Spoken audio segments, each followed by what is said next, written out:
Hi, this is James. Welcome back to the channel. So glad you're with us. We're going to be using this book, Boundary Setting for Clergy and Ministry Workers by Dr. Jim Stout.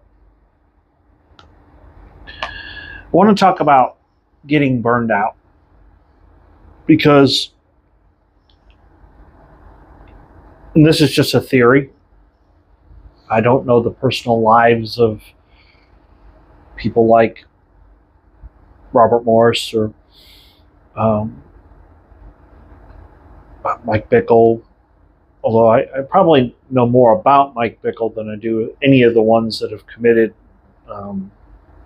some kind of sexual sin. Because Mike was in the prayer room a lot.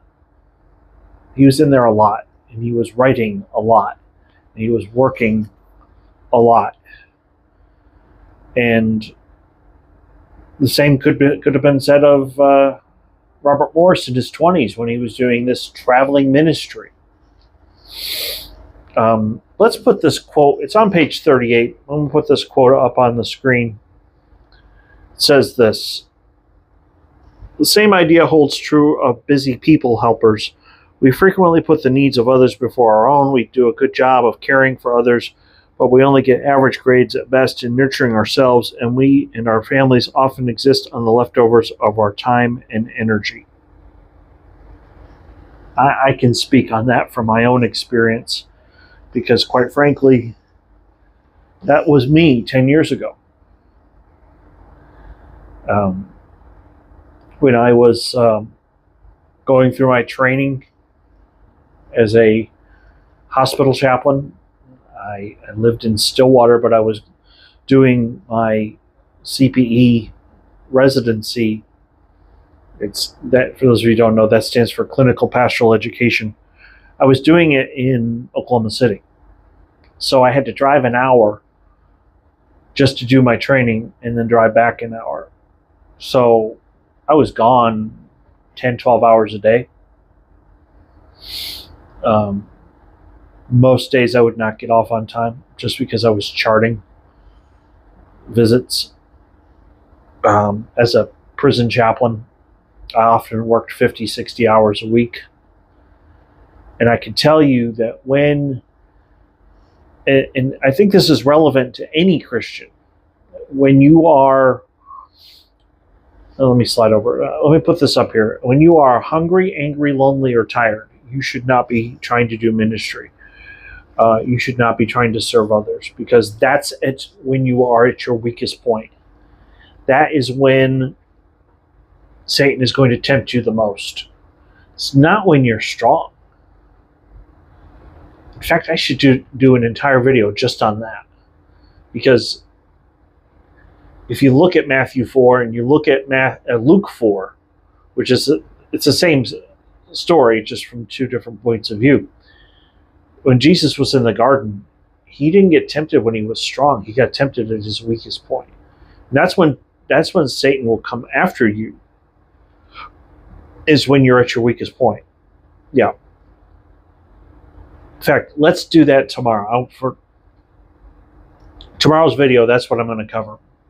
Because I guarantee you, a lot of these TV preachers that have fallen into sin, that's exactly when Satan went after them. Now, I'm not saying that their doctrine is correct. I'm not saying that the way that is the absolute surefire way to do church. But what I am saying is that when you are tired, when you are hungry, when you are angry, when you're lonely, when you're tired, when you're hungry, that's when we are not at our best 100% selves. And that's when we are likely to be tempted. I can tell you of an experience I had, and I remember as if it happened yesterday. I was in the Detroit airport. I'm trying to remember, it was either 2002 or 2003. My parents still lived in upstate New York, and I remember getting off at gate A63, and they told me that I had to be at gate A3 within 3 minutes. I was running. I had my 2-year-old daughter with me. She's now grown. She's in college. And I had a bag with wheels on it. And I'm running as fast as I can. And obviously I didn't make it. Thankfully, in between gates 2 and 3, there was a play area. And Karen, as soon as she saw that, she wanted to go play. It didn't bother her that we missed the flight. She was just happy. She wanted to go play. And she behaved really well on the flight, by the way. But I go up to the counter and I'm like, look, how am I supposed to get from one side of the airport to the other in 3 minutes? She said, the tram. I said, what tram? The tram. And I turned around and looked, and there was, sure enough, pretty much a subway that went from one side of the airport to the other. It was just this one big, long building. And at that point, I swear to you, Bo Derek walked by. Blonde, big bosoms, and my head went,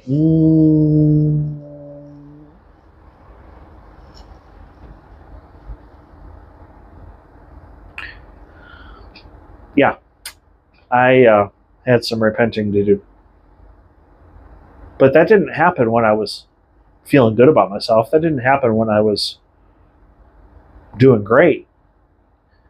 It happened when I was tired and angry and frustrated. And that's what will happen, is that's when the enemy will come after you. So let's not judge these televangelists, even though clearly, we're not supposed to be in ministry to pursue wealth. We're not supposed to be in ministry to serve ourselves. We're supposed to be in ministry to serve other people. They still are human beings. And we need to learn from their mistakes. If you are not doing well, go pray, go take care of yourself. And don't try to overdo it. As a parent, as at your job, if you put too much on your plate, you're going to burn yourself out and you're not going to be effective. So, if you are new, please hit like and subscribe. I do want to thank you for being here. Thank you for watching. I definitely want to thank all the people that have joined recently. And so I will see you tomorrow.